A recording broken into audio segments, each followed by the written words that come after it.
జిల్లాలో ప్రభుత్వం భూసేకరణ బలవంతం భూసేకరణ జరిపి జిల్లా వ్యాప్తంగా వేలాది ఎకరాలు ఇప్పటికే తీసుకున్నారు.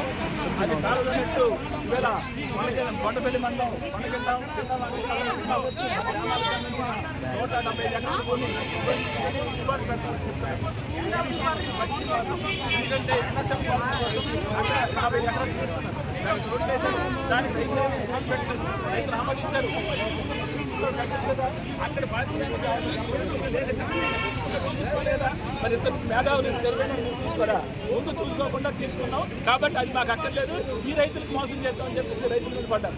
కాబట్టి మామిడి అలాగే వరి అందరూ కూడా అరెకరా చెట్టు పూర్తా ఉన్నా పేద రైతులు వీళ్ళందరూ ప్రభుత్వం. కాబట్టి ఈ ప్రభుత్వ విధానాలు సరైనవి కావు.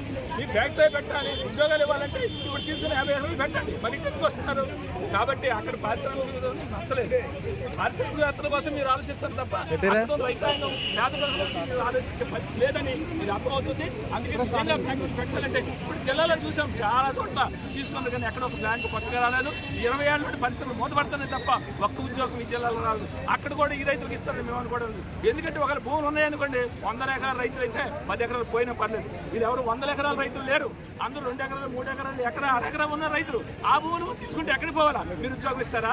ఉపాధి కల్పిస్తారా? ఏం ఉద్యోగం ఇస్తారు? తీసుకున్న దగ్గర ఏం ఉద్యోగాలు ఇవ్వలేదు, ఎక్కడ కూడా ఉద్యోగాలు ఇచ్చే పరిస్థితి లేదు. కాబట్టి అన్ని రకాలుగా మమ్మల్ని నాశనం చేయడానికి ప్రభుత్వం కోరుకుంటుంది.